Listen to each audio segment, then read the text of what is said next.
Hello friends and my viewers, how are you. अब हरदम की तरह ही मैं आज आपके सामने लाइव आ रही हूँ। लाइव आने का एक अलग ही मज़ा है बिकॉज़ क्या होता है, कभी कभी कुछ चीज़ें ऐसी होती हैं जो इंस्टेंटली हमारे मतलब कहीं हम पढ़ते हैं या एक्सपीरियंस करते हैं तो हम शेयर करना चाहते हैं। तो कुछ भी प्लानिंग नहीं होती है, इट्स लाइक एन एक्सटेम्पो, जैसे कि दिमाग में आया एंड बोलना शुरू कर दिया। आज क्या चीज़ दिमाग में आई है, मैं जैसे रेगुलर रीडर हूँ न्यूज़पेपर की, आर्टिकल्स की, तो एक बड़ा अच्छा सा स्पेस आता है एडिटोरियल में टाइम्स ऑफ इंडिया के, that's known as the secret space. उसमें इतना अच्छे मतलब कोटेशंस होते हैं, कई तो काफ़ी अच्छे होते हैं, काफ़ी मोटिवेटिंग एंड इंस्पायरिंग होते हैं। तो आज एक कोटेशन आया है in the secret space Albert Einstein का, एंड उसमें लिखा है, the world as we have created it is a process of our thinking, it can not be changed without changing our thinking. यानी जो हमने ये दुनिया बनाई है ये हमारी थिंकिंग प्रोसेस से बनी है, and we can not change it. जो भी हमारी दुनिया में भी चल रहा है, जो हमारे प्रोसेस ऑफ थिंकिंग से बन रहा है, हम उसे चेंज नहीं कर सकते जब तक हम अपनी थिंकिंग को चेंज नहीं करें। और उसी से रिलेटेड इसमें काफ़ी अच्छी मतलब आर्टिकल आता है, उसमें भी यही बताया है कि ऐसा नहीं सोचना चाहिए कि as a single person I can not bring a change, I require a team, I require help of people, I require support of people. ठीक है, क्योंकि लाइक माइंडेड पीपल और आपका जो एक एम है या कोई गोल है या फोकस है कि आप क्या करना चाह रहे हो या क्या देखना चाहते हो दुनिया में, ऐसे लोग मिलना बहुत मुश्किल है। अब आप वेट तो नहीं करेंगे कि ऐसे 10-15 लोग पहले इकट्ठे हों, उसके बाद ही मैं कुछ आगे करूं इसके बारे में। So that is not possible and that shouldn't be the way. And don't be scared कि आप अकेले हैं तो कोई चेंज नहीं ला सकते हैं। ये मैं खुद का एक्सपीरियंस शेयर कर रही हूँ। कई बार होता है ना, जैसे हम पढ़ते हैं, सोशल मीडिया में देखते हैं और काफ़ी इंटरेस्टिंग चीज़ें होती हैं जो हमारे सामने आती हैं, या हम काफ़ी एम्पैथेटिक टाइप ऑफ पर्सन होते हैं, ह्यूमैनिटी को ज़्यादा इंपॉर्टेंस देते हैं। तो कई सारी चीज़ें हैं, जो थॉट्स हैं ना, वो माइंड में लिंगर होने लगती हैं और ऐसा लगता है कि ये चीज़ दुनिया तक पहुंचाया जाए, तो ट्राई करते हैं कहने की। कभी कभी आउटराइटली भी बोल देते हैं, कभी हम लिख के बोल देते हैं। तो कई बार मेरे सामने ऐसा एक्सपीरियंस आया है कि लोग कहते हैं कि आपको क्या पड़ी है, आप इतना ज़्यादा क्यों बोलते हो, आपको हर चीज़ में इतना क्यों बोलना है, या आपको क्या मतलब है इस चीज़ से, तो आप क्यों इस चीज़ में पढ़ते हो। तो ये सेंटेंस सुन के कि क्या मतलब है, क्या पड़ी है, क्यों आते हो बीच में, क्या करना है आपको, ये सब वर्ड्स है ना, कभी कभी मुझे ना ऐसे लगते हैं जैसे शॉकिंग वर्ड्स की जैसे। मतलब मुझे मेरे बारे में मुझे ऐसा कहा है वो मुझे दुख नहीं होता, बट लोग जो कह रहे हैं उनकी ऐसी सोच है, वो सोच के मुझे दुख होता है।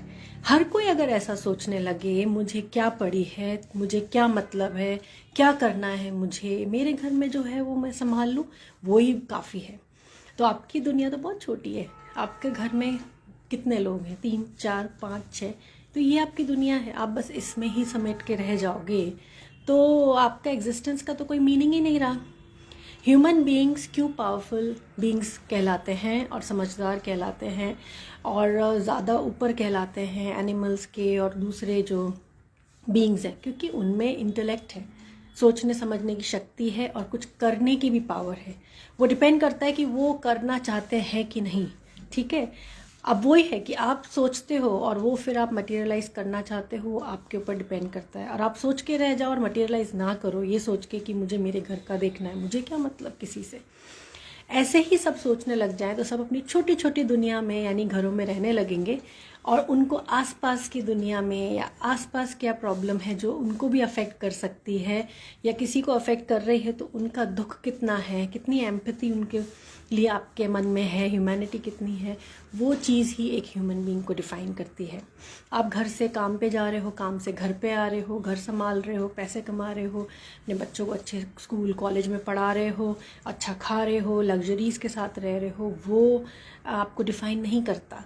आपको डिफ़ाइन करता है कि आप कितने ज़्यादा कैरेक्टर को लेके इंटेग्रिटी मेंटेन रख सकते हो, आप कितने स्ट्रांग हो, कितना बोल सकते हो, कितना सही के लिए और सही लोगों के साथ खड़े हो सकते हो। तो मुझे कभी पिटी होती है ऐसे लोगों पे जो बोलते हैं कि आपको क्या पड़ी है, क्योंकि अभी जितने भी प्रॉब्लम्स हो रही हैं हमारे देश में उसमें यही देखा गया है, लोगों की सोच ये है कि आपको क्या पड़ी है। अगर किसी को पड़ी होती है ना तो उसको फिर यही सुनना पड़ता है, सुनना भी पड़ सकता है, वायलेंस भी हो सकता है, अब्यूज़ भी हो सकता है, मर्डर भी हो सकता है उसका। ये है आजकल की दुनिया में। तो अभी जैसे हाल ही में यहाँ अहमदाबाद में केस हुआ है, मैं अहमदाबाद में ही रहती हूँ। एक स्टूडेंट है, माइका का था बेचारा, he was 23 years old only and वो काफ़ी खुशी मना रहा था, उसका प्लेसमेंट होने वाला था। उसको सिर्फ इतना सा, उसने कोई स्पीडिंग कर रहा था बंदा जिसकी वजह से उसको नुकसान हो सकता था, उसने सिर्फ इतना बोला कि आप थोड़ा धीरे चलाइए। वो बंदा चला गया लेकिन वापस लौट के आया, क्योंकि उसको ऐसा लगा कि इस बंदे को क्या पड़ी है, ये क्यों बोल रहा है, इसको क्या मतलब मैं तेज़ चलाऊँ धीरे चलाऊँ। उसकी इतनी ईगो हर्ट हुई कि उसने उसको मार दिया। Can you understand this situation कि मार दिया। अब आप क्या उस बंदे को ह्यूमन बीइंग कहेंगे जो इतना भी सेंटेंस नहीं सुन सका। तो मीन्स हम कुछ नहीं बोल सकते, हमें कुछ पड़ी नहीं है किसी की भी, हम कुछ नहीं कह सकते, कोई व्यू पॉइंट, कोई ओपिनियन नहीं दे सकते। तो कौन सी फ्रीडम मनाते हैं आप 15 अगस्त को? कौन से फ्री देश में रह रहे हैं, कौन से आज़ाद हिंद में आप मतलब भारत में घूम रहे हैं, ये बताइए। आरजी कर मर्डर हुआ, रेप हुआ ब्रूटली उस लड़की का, वो भी ऐसा ही था। वो बहुत कुछ बोलना चाह रही थी, कुछ बोला भी था, तो बस ऐसा था क्यों पड़ी है तो उसको सबक सिखाया जाए। ऐसी मेंटालिटी ह्यूमन बींग्स की होने लगी तो देश का क्या होगा ये आप सोच सकते हैं। ठीक है, तो एल्बर्ट आइंस्टाइन ने सही कहा कि आप अपने थिंकिंग प्रोसेस से देश को बदल सकते हैं, लेकिन ये डिपेंड करता है कि आप चाहते हो कि नहीं चेंज करना।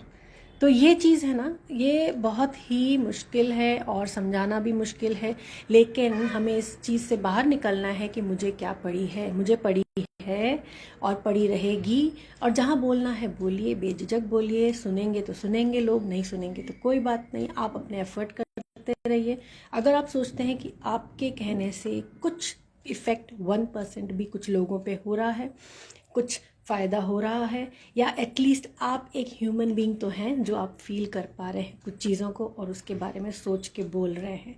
सो I am proud that I can speak, I am proud I can express my feelings, I am proud I can feel for some person in pain, and I am proud that I know about certain things and I can be very confident about these things. So always try to make a productive appearance, always try to strive for betterment of the people, the surroundings in which you are living, and just don't be so selfish that you are, inside the four walls of your house, you don't know what's happening outside.